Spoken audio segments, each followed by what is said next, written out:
ಚಪ್ಪಲಿ ಕಳ್ಳತನವಾದ್ರೆ ಒಳ್ಳೆಯದಾ ಅಥವಾ ಕೆಟ್ಟದ್ದಾ? ಈ ಬಗ್ಗೆ ಜ್ಯೋತಿಷ್ಯ ಏನು ಹೇಳುತ್ತದೆ ನೋಡಿ. ಸಾಮಾನ್ಯವಾಗಿ ಪ್ರತಿಯೊಬ್ಬರ ಜೀವನದಲ್ಲಿಯೂ ಕೂಡ ಚಪ್ಪಲಿ ಕಳೆದುಕೊಳ್ಳುವ ಸಂದರ್ಭ ಬಂದೇ ಬಂದಿರುತ್ತದೆ.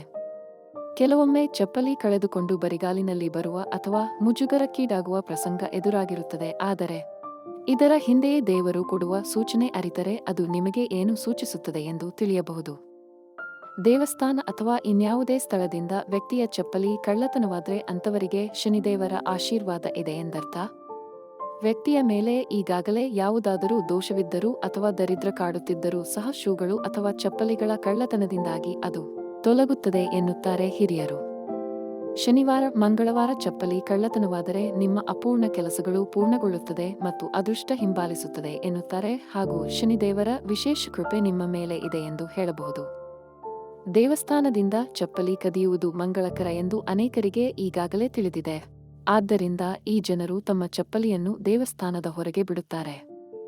ಒಬ್ಬ ವ್ಯಕ್ತಿಯ ಮೇಲೆ ಶನಿದೇವನ ಕೆಟ್ಟ ದೃಷ್ಟಿ ಇದ್ದರೆ ಅವನು ಶನಿವಾರ ಮತ್ತು ಮಂಗಳವಾರದಂದು ಚಪ್ಪಲಿಯನ್ನು ಬಡವರಿಗೆ ದಾನ ಮಾಡಬೇಕು. ನಿಮಗೆ ಗೊತ್ತಾ, ಚಪ್ಪಲಿಯೂ ಕೂಡ ನಿಮ್ಮ ಜೀವನವನ್ನು ಬದಲಾಯಿಸಬಹುದು. ಜ್ಯೋತಿಷ್ಯ ಶಾಸ್ತ್ರದ ಪ್ರಕಾರ ಬೂಟು ಮತ್ತು ಚಪ್ಪಲಿಯನ್ನು ಧರಿಸುವುದು ಶನಿಗ್ರಹದ ಮೇಲೆ ಪ್ರಭಾವ ಬೀರುತ್ತದೆ. ಶನಿಯ ಒಳ್ಳೆಯ ಮತ್ತು ಕೆಟ್ಟ ಪರಿಣಾಮವು ನೀವು ಧರಿಸಿರುವ ಚಪ್ಪಲಿಯ ಮೇಲೆ ಅವಲಂಬಿತವಾಗಿರುತ್ತದೆ. ಆದ್ದರಿಂದ ನಿಮ್ಮ ಅದೃಷ್ಟಕ್ಕಾಗಿ ಹರಿದ ಹಾಳಾದ ಅತಿಯಾಗಿ ಸವೆದ ಚಪ್ಪಲಿಗಳನ್ನು ಬಳಸಬೇಡಿ. ಸ್ನೇಹಿತರೆ, ಈ ಮಾಹಿತಿ ನಿಮಗೆ ಸರಿ ಎನಿಸಿದರೆ ದಯವಿಟ್ಟು ಲೈಕ್ ಮಾಡೋದನ್ನ ಮರಿಬೇಡಿ. ಹಾಗೂ ಮತ್ತಷ್ಟು ವಿಡಿಯೋಗಳಿಗಾಗಿ ನಮ್ಮ ಚಾನೆಲ್ ಅನ್ನು ಸಬ್ಸ್ಕ್ರೈಬ್ ಮಾಡಿ. ಕೇಳಿದ್ದಕ್ಕಾಗಿ ಧನ್ಯವಾದಗಳು.